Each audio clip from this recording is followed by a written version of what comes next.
Welcome to the Lunch and Learn. Today we are doing a presentation on the BRAC, Buncombe Rental Assistance Collaborative. My name is Tommy Sejo. I'm a real estate agent. I'm also the chair of the Affordable Housing Committee here at LOTSAR, and I do a little part-time work for Thrive Asheville. And this is Iris Flovin, our new landlord navigator. And we are going to give you guys some information on the BRAC. We are also going to ask for your input on several things. So I'm going to go ahead and let Iris get us started, and then we're also going to introduce our sponsor for today. Yeah, thank you, Tommy, and thank you, everybody, for being here. My name is Iris Flovin, and yes, I'm the Landlord Navigator of Thrive newly, which is a part of the Buncombe Rental Assistance Collaborative, known as BRAC. I'm a Buncombe County native, and I have spent the last few years working with Homeward Bound, which is also a BRAC member. So you'll learn more about these programs and the other agencies involved here, and get into what BRAC is, how it benefits your business, and finish up with who you're impacting in the community with your rental units. So, without further ado, let's first give some time for our event sponsor. Thank you, Paul. Yay. I want to play a game first real quick. I want to just run a rate quote because the Fed met this week and it's a little different than they did maybe last time. So have you guys heard of any recent interest rates in the last couple of months that your customers have been getting? 6.7. Okay. Anybody else? Interest rates that you've heard of? Let's run a, what give me the purchase price? 425. 25. Those don't exist. One can dream. What do you do, 20% down, or you want to do like lower, like 10 or 5? 10% Yeah, down? 10. Okay. Unfortunately,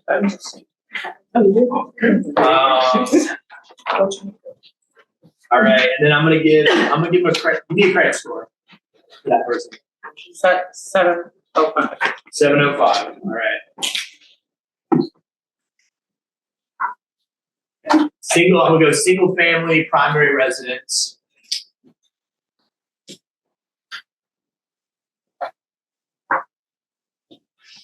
All right, no points, right? Flat rate, 5.75. What? Yeah, right.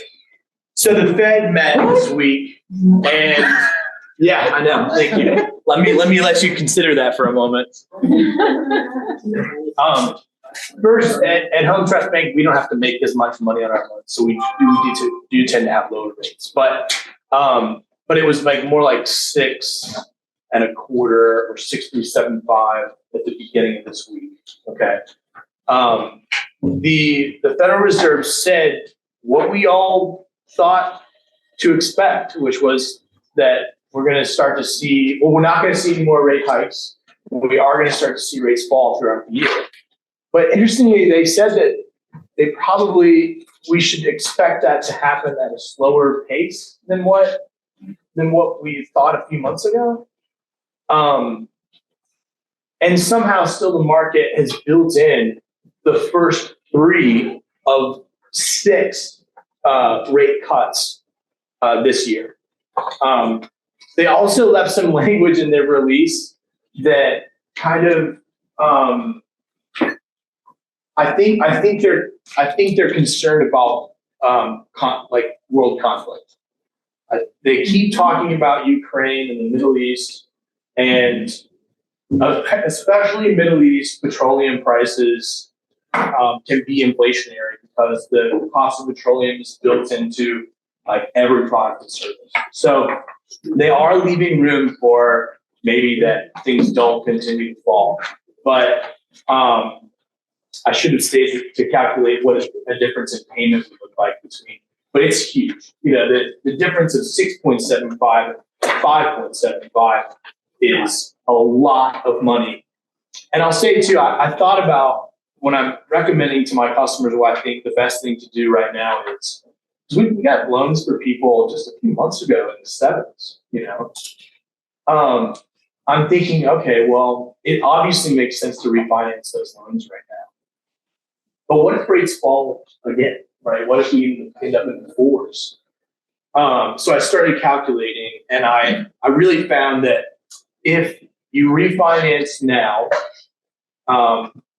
and then rates fall significantly again, you would still, based on about a $3,500 or $4,000 cost to refinance, you would still break even if you refinance again and again, right? That's what I wanted to know is what's the cost of maybe doing it too soon. Okay.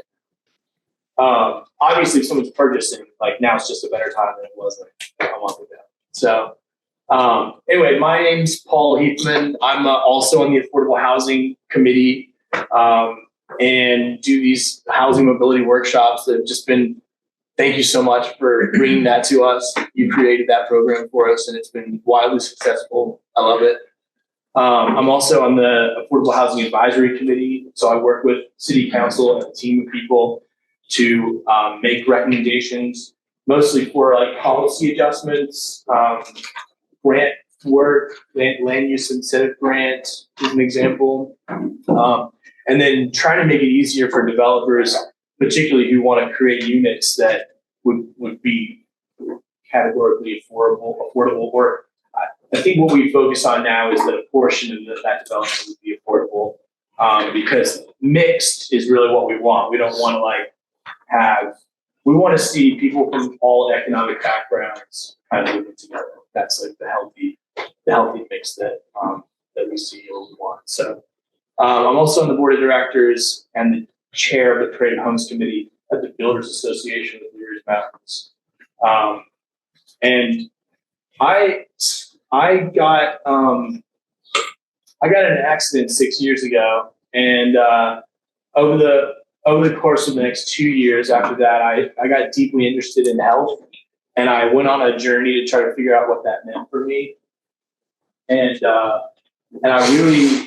it was personal for me, and it became this idea of community health for me, which is what led me to work in affordable housing and to support organizations like Thrive. So I love Thrive and everything that you do, and it's so much more than this, but this is really, really important work. And if anybody in the room wants to talk more about affordable housing or anything that I think we can do, I've been guilty of this,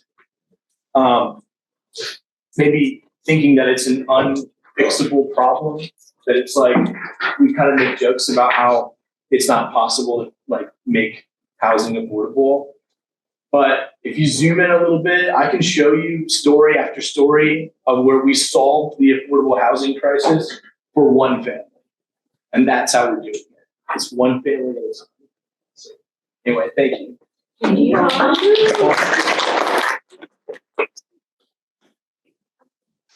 Okay, so we'll start with a brief history and some information on what the collaborative is.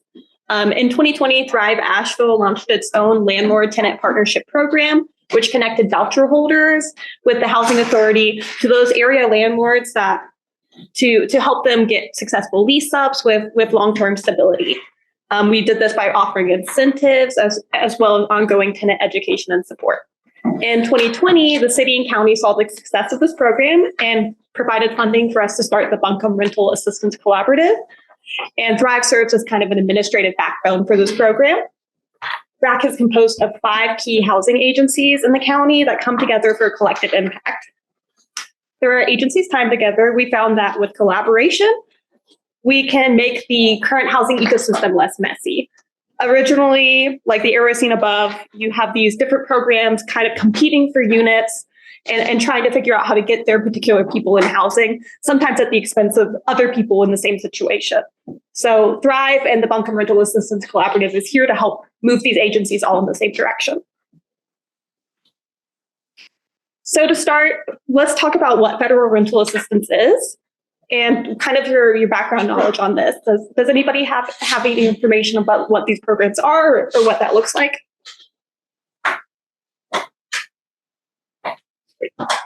No problem. That's why we're here. So, for example, these are any kind of rental assistance program in the county that provide full to partial rent payments. If the tenant has a rent portion, their rent portion is equal to about 30% of their income. So they're never going to pay any more than that as long as they're enrolled in these types of programs. And they often also provide support for these tenants to have them get security deposits and ongoing utility assistance. So they're paying their power bills and everything like that.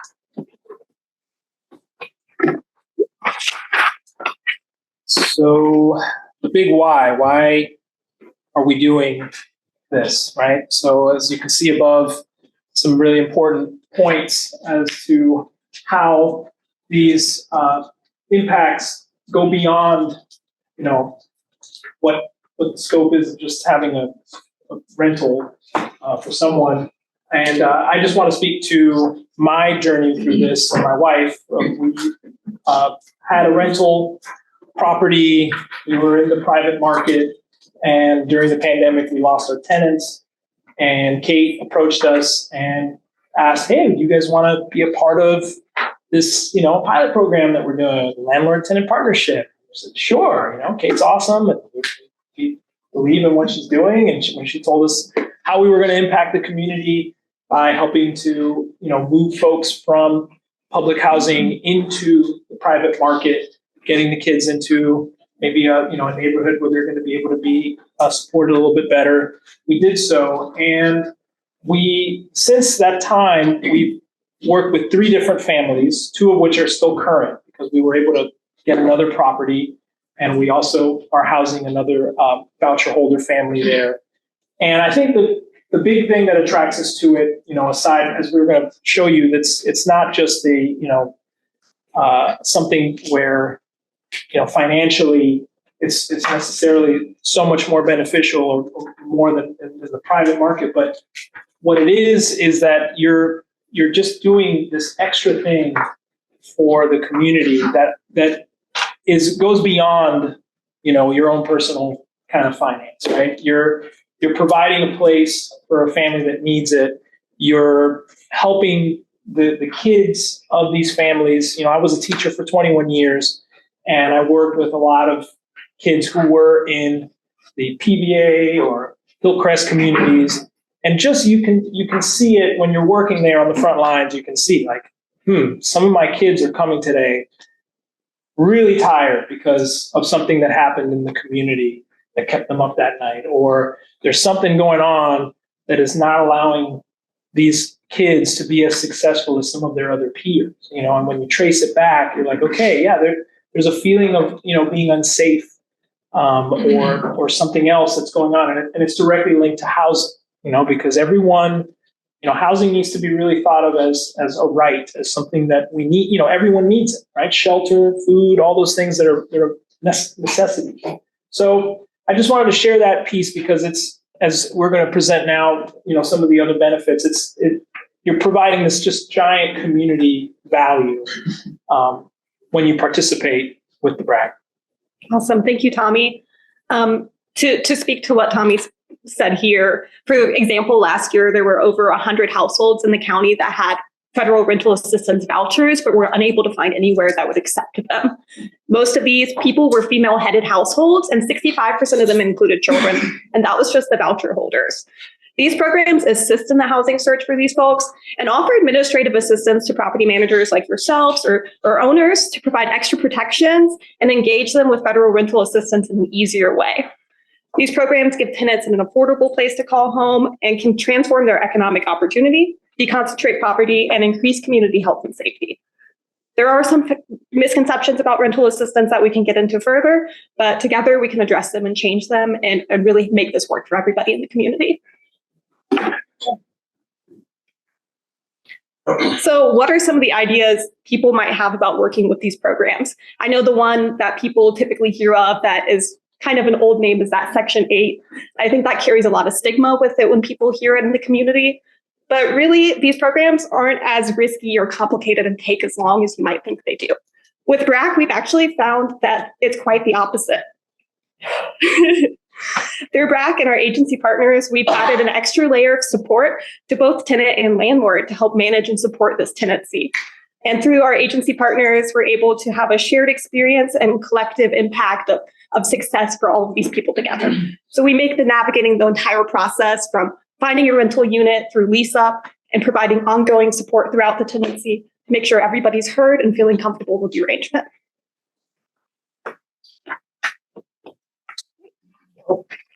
One of our keys ended up in the wrong place, but that protected Oops. over there. Wanted to be with a friend. Whoops. You download that file, who knows what happens. All right. So we've got our 3 Ps here. We believe that by working with our program, we can help make this more profitable, protected, and time efficient for your company as well. To start with that productivity piece, at BRAC, we focus on making the process as easy and efficient as possible. And the support doesn't just end at lease up. The Thrive agencies partners are available to you throughout the tenancy to take your call, be responsible to your concerns, and make communication with your tenants much more efficient. So we'll take a look next on how that process works for you. Great. So quick kind of run through here of what that matching process looks like for tenants and landlords. As landlord navigator, I'd be contacting you at the beginning to kind of get a feel for your current screening process for tenants and get to know the home you're looking to rent as well. Meanwhile, our tenant navigator, Crystal, over here, is going to be talking to our potential tenants, finding out what they need in a new home, and figuring out what kind of education and support they need, and really providing some tenant readiness education so they're ready to move into their new home.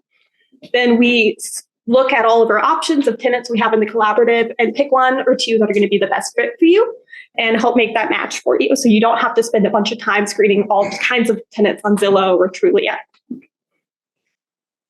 After the match is made, both tenant navigators and the agency you chose are going to be available to you for ongoing support, providing education and anything these clients will need proactively to help have successful lease ups for the long term.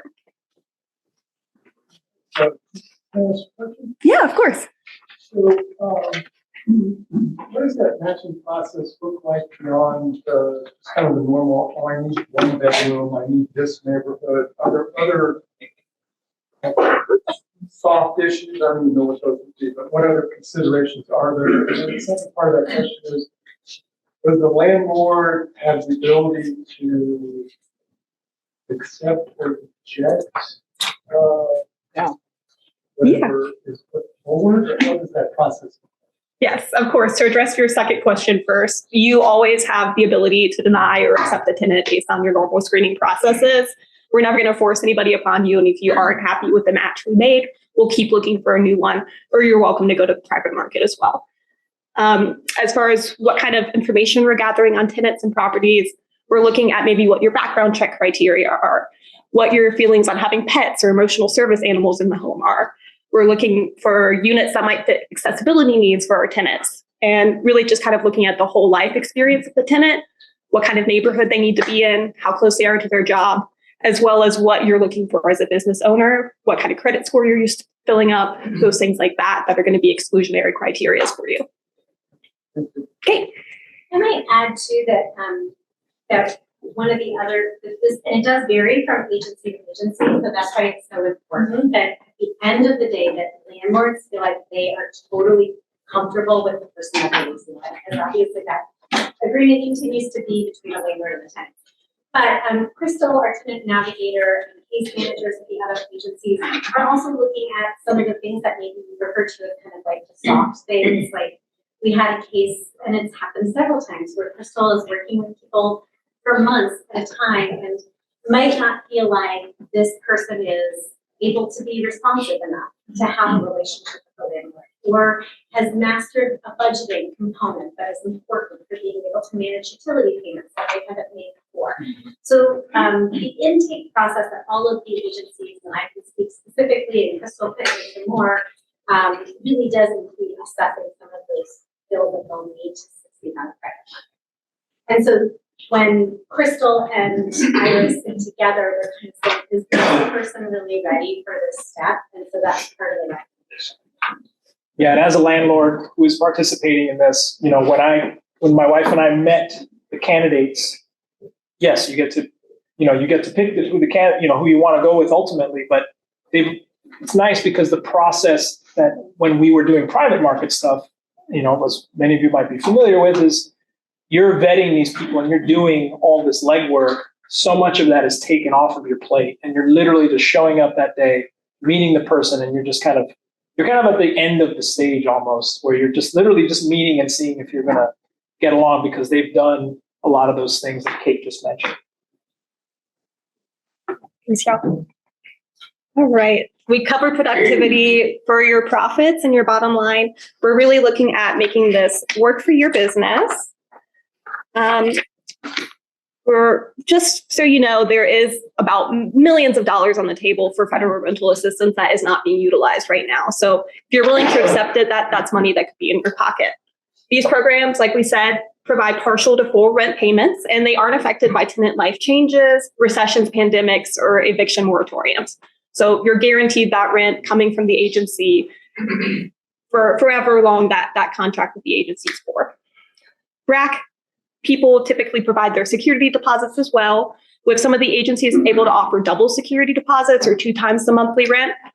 And we can provide a move-in bonus of up to $2,000 a unit and up to $5,000 for damages to units after move out if the security deposit doesn't cut it. What is a move-in bonus? Yeah, that would just basically be a kind of lease signing bonus of $1,000 or $2,000 based on the agency and the particular household. That would just be money straight in your pocket. You wouldn't have to hold on to it for anything. It's just a check we cut to you as a thank you for working with our program. As the land, you're talking about the landlord. Correct. Yes. I have a question. From the landlord's perspective, is there particular housing stock that you guys feel works really well for this program versus others? You might have touched on that, like for instance, how do ADUs perform in your program and maybe split level where you have a unit on the upper and lower? Yeah, pretty much what we're looking for, I would say most in particular, the highest need right now is for those smaller bedroom counts and things that are close to the bus line. We see a lot of folks do well in mobile homes or duplexes and smaller units, but typically apartment buildings might be more challenging as we're looking for kind of higher quality things, but smaller apartment buildings and stuff like that are definitely needed, and people are very excited about moving into them as well. But in particular, that transportation piece, like the bus line, is really, really good. We do have plenty of people who have cars, but I would say the highest need is there, just to keep in mind. And here are kind of the rent rates we're looking at. Our agencies are typically limited to either what's called the fair market rate or the voucher payment standard, fair market being the first, voucher being the second. So you can see it's a pretty big range there. So depending on what kind of population you're really looking to serve or who the particular match is, you might expect a little bit different of a rent rate. Do just note that these rent rates reflect what it would be if all the utilities were included. So I can help you do a calculation about the maximum rent you could get at either any agency, including or not including certain utilities. Which utilities are you referring to in terms of included? Obviously, electricity and water, but are you talking about internet? No internet would be anything that's crucial for living there. Water, sewage, trash, electric, typically. If there's oil or gas heating, those items would be included as well. We have a form we call a utility allowance to calculate how much a family would be reimbursed each month to help them with their utilities. And that's typically the number we use to subtract from the rent to find the max that a particular agency can give you. And just to say, that's really the minority. That's a small percentage of the total. Most actually don't include utilities. It's an option, but it's not very many that actually do that. Now, moving on to the protection piece, we understand that these rental units are really where your value and your money is. So keeping them well maintained and in good shape is really important to you guys. So all of our housing agencies have a shared standard of service, including ongoing education and support to the tenants, like I've mentioned, but also providing these quarterly check-ins. So somebody from the agency is going to be in the unit at least 4 times a year, checking in, doing a walkthrough to look for any unreported damages, any unreported maintenance needs, or even just looking for leaks that somebody might not have noticed before you're fully closed out. So they're really making sure they get eyes on the unit. At this point, we're also kind of looking for potential lease violations or things that might be causing an issue. where we can come in and address those before they become a bigger issue. These standards of service also take care of some of the education when it comes to taking care of a home, like cleaning or maintaining heat in the home so you don't get a winter pipe freeze up and stuff like that. With BRAC, you aren't just getting that tenant you can trust, but it's also this whole team of people here to support you. So you can kind of worry less and know that your unit's being well protected by the people here on your team. And if I can just real quickly add that Crystal, during one of our quarterly checks, found that a previous tenant that we had was not able to support the house that we had leased with her. And we were able to move her back where she wanted to be, where she was able to be. And then we were able to get a new client. And so that was invaluable. And I'm just thinking again, because we had experience with the private market and now we're working with BRAC, and it's like the services and the stuff you get by being a part of this is so worth it. It's, if you think about the market value versus what you're getting with the rates, which are very, very competitive.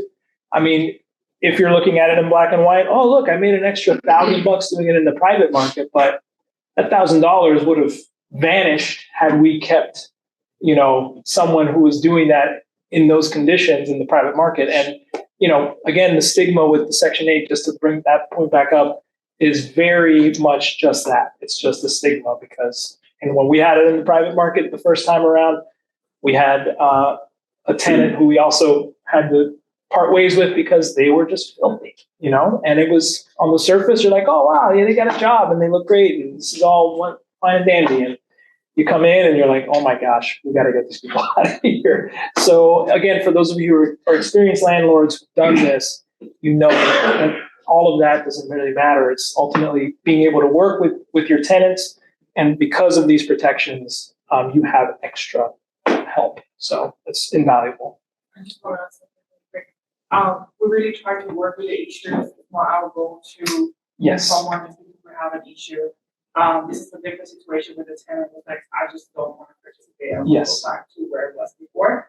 But if I identify any damages or these violations, and we've done this before, which you told me to, we meet the team, the landlord navigator, tenant navigator, and we create a plan to mitigate those damages or these violations.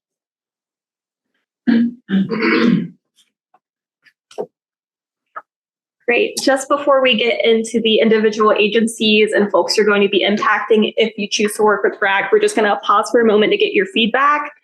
In particular, if there's any components of the program that you feel like we're missing, any valuable incentives that would be beneficial to you that we don't include currently. This is just for us to take some information back to our board about how you guys are feeling about this right now. Any feedback? Don't be scared. You're in a safe space. So just to clarify, you gave the amounts that included utilities. Yeah. But you mentioned that you don't have to include utilities and you guys just back out what you see the average of utility costs being. Correct. And you do it, and then the utilities are paid by whichever organization that you're working with? Yeah, depending on the client's income, it may be that the organization is paying the utilities directly, or they may receive some money off their rent portion to put towards utilities. But the landlord would never, in that case, need to worry about if the utilities are being paid. It's kind of between the agency and the tenant. But it's always your choice whether you want to include utilities or not based on what works for your pocket most. Yeah, first of all, thank you for Matt for inviting me today. I really wasn't supposed to be here. I was picking up something. I represent a short-term rental group in the city of Asheville. We're called Asheville Homestay Network. I think there's 700 people that have a permit to rent a room or a mother-in-law apartment or something in their primary home. My wife and I have one of those. We've been operating it for almost 10 years. And I'm looking at some of the rents that you've got here, and I really haven't kept in touch with the long-term rental rates these days, but obviously they've gone way up. But I see these numbers as being very attractive. And I see the support system that you put in place. And we've been long-term landlords over 25, 30 years, so I know a little bit about that drill.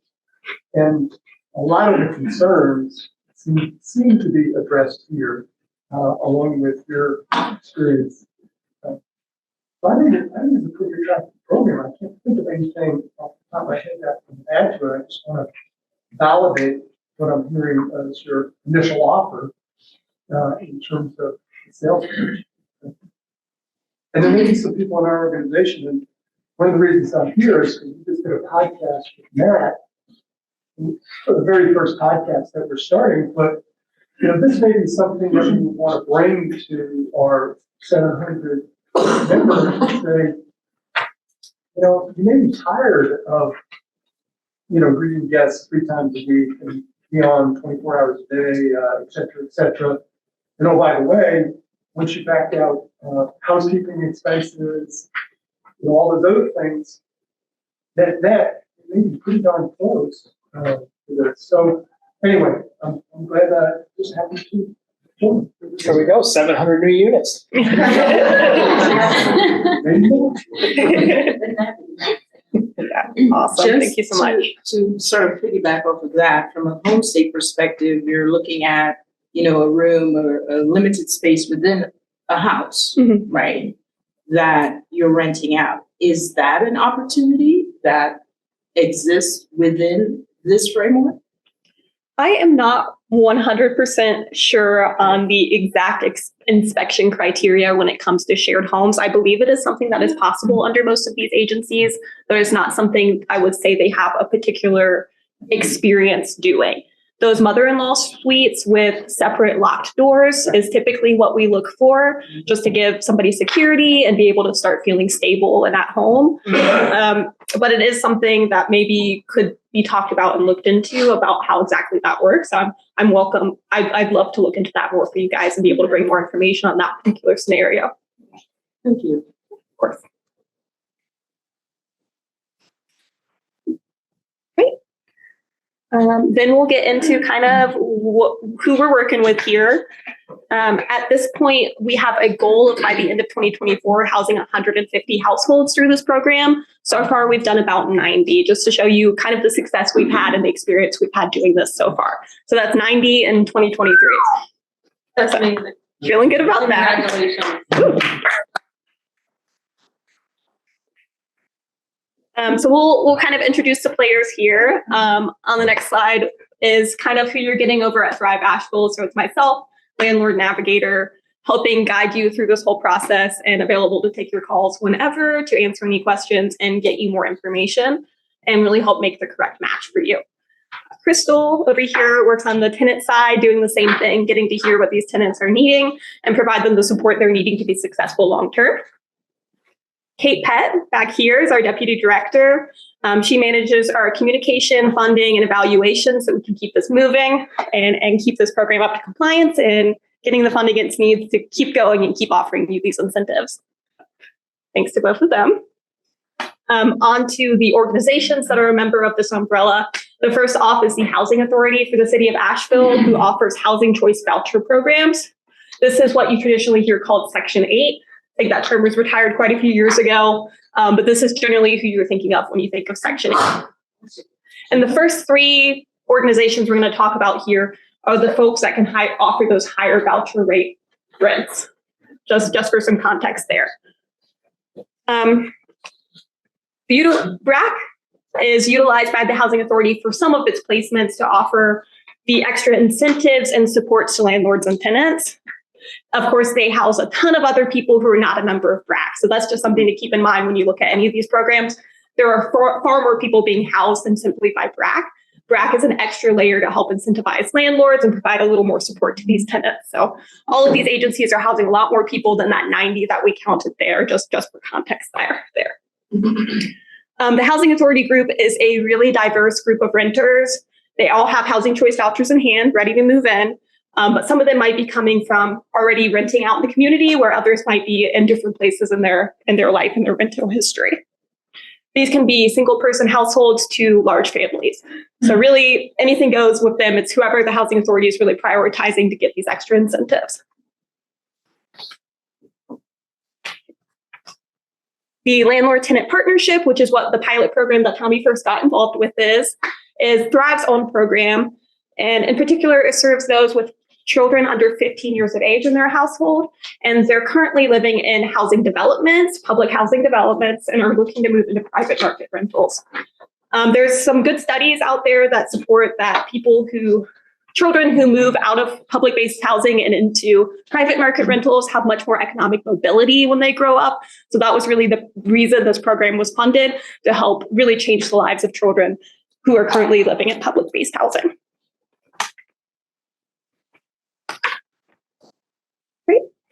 And next up, the Veteran Affairs Supportive Housing Program. Again, another agency that offers those housing choice voucher rates. These are veterans who have experienced homelessness.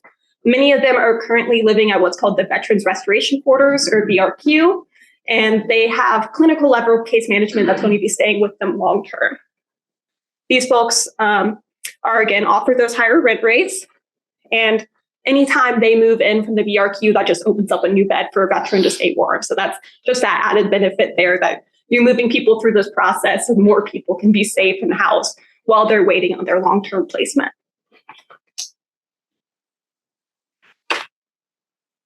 Helpmate is our agency that helps house survivors of domestic violence, particularly those most intimately at risk of becoming homeless due to the abuse they've suffered.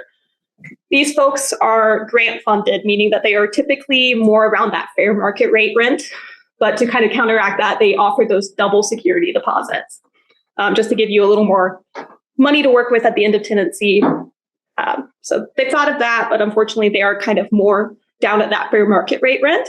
The excellent organization, they also offer a shelter program for those most immediately at risk of danger. So again, if you get somebody out of their shelter, that just opens up somebody else to be able to be safe for the time being.